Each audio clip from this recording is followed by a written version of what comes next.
मेरे ससुर ने आज मुझे घुड़ी बनाकर नींद में गोदा में चिकती चिल्लाती रही, पर वह नहीं रुके। हेलो दोस्तों, मेरा नाम राधिका है। मेरे पति सेना में थे। घर में मेरे ससुर जी और मेरी सास रहती थी। मेरी सास को कुछ दिखाई नहीं देता था, इसलिए वह एक ही कमरे में रहती थी। एक दिन शाम के समय ससुर जी के पैरों में बहुत ज्यादा दर्द होने लगा। मैंने कहा, ससुर जी आइए, मैं मालिश कर देती हूँ। नहीं बहू, मैं बिल्कुल ठीक हूँ। ससुर जी बोले, चलो ना ससुर जी, मैं आपके पैरों की मालिश कर देती हूँ। ठीक है बहू, मुझे अपने कमरे में ले चलो, वहाँ कर देना मालिश, ससुर जी ने कहा। मैंने ससुर जी को हाथ पकड़कर सहारा देते हुए उनके कमरे में ले गई। मैंने उनके पैरों की मालिश की। बहू जरा ऊपर करो, मालिश ऊपर ज्यादा दर्द हो रहा है। ससुर जी बोले, हाँ ससुर जी, घुटनों के थोड़ा ऊपर। हाँ बहू, मैं सब कर दूंगी, आप टेंशन मत लो, मैंने कहा। मालिश करने के बाद मैं अपने कमरे में जाने लगी सोने के लिए। तभी ससुर जी बोले, बहू तुम यहीं सो जाओ, मेरी देखभाल कौन करेगा? ठीक है ससुर जी, आज मैं यहीं सो जाती हूँ, मैंने कहा। ससुर जी को मैं अच्छा समझकर सो गई, लेकिन जब सुबह उठी तो मेरे बाल उलझे हुए थे। मेरे गाल पर ऐसा लग रहा था जैसे किसी ने रसमलाई समझकर इसका स्वाद लिया हो। मैंने ससुर जी को देखा, वे गहरी नींद में सोए थे। मैं उनके पास गई और बोली, ससुर जी मेरी तरफ देखो,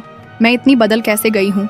यहाँ कोई आया था क्या? नहीं बहू, यहाँ तो कोई नहीं आया, दरवाजा तो अंदर से बंद था। बहू, ये तुम्हारा भ्रम है। ससुर जी बोले, लेकिन ससुर जी मेरे निचले हिस्से में बहुत दर्द हो रहा है, जैसे बहुत बड़ा था। बात मेरी नहीं है, मेरे निचले खजाने के मजे किसी ने लिए ऐसा लग रहा है। मैंने कहा, लेकिन बहू, यहाँ तो मेरे सिवा कोई नहीं था, मैं भला अपनी बहू के साथ ऐसा कैसे कर सकता हूँ? ससुर जी ने कहा, मुझे ससुर जी अच्छे लगे, लेकिन मैंने बिना बताए एक कैमरा लगा कर रखा था। सोने से पहले मुझसे चला भी नहीं जा रहा था, लेकिन मैं किसी तरह अपने कमरे में गई और कैमरा चेक करने लगी। कैमरा चेक करने के बाद मैं चौंक गई। रात के करीब 1 बजे ससुर जी मेरे पास आए और मेरे खजाने को खोलकर मजा ले रहे थे। यह सब देखकर मुझसे रहा नहीं गया। मैं ससुर जी के पास गई, उस समय वे सोए थे।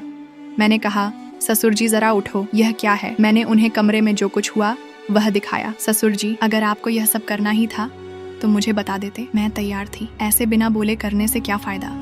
वह बोले, मुझे लगा कि तुम यह सब करने के लिए तैयार नहीं होगी। तुम्हें तो पता है कि तेरी सास देख नहीं सकती, उनके साथ ऐसा करना ठीक नहीं है। मैं जानती हूँ ससुर जी आपका क्या हाल है। चलो कोई बात नहीं, लेकिन आज रात हम खुलकर मौज करेंगे, मैंने कहा। जब शाम हुई तो ससुर जी मेरे कमरे में बिना बुलाए आ गए और मेरे पास आकर बोले, बहू चलो फिर शुरू करें ससुर जी, अभी तक दर्द हो रहा है, एक बार खोलकर तो दिखाओ। मैंने कहा, ठीक है बहू, आओ मेरे पास। ससुर जी बोले। देखकर मैं हैरान हो गई।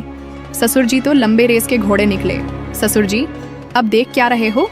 खजाना तुम्हारे सामने है, आओ, मैंने कहा। इतना सुकून तो मुझे मेरे पति से भी नहीं मिला, आज तो मजा आ गया, मैंने कहा। बहू, मुझे भी बहुत दिनों से नहीं मिल रहा था, आज तो मैं इस खजाने को लेकर ही रहूंगा, ससुर जी बोले। ससुर जी ने 3 घंटे तक खजाना खोजा, उसके बाद वे थक गए। दूसरी बार में ससुर जी ने मेरा काम लगा दिया। यहाँ ससुर और बहू की एक काल्पनिक कहानी थी। इसका उद्देश्य किसी को उत्तेजित करना बिल्कुल नहीं है।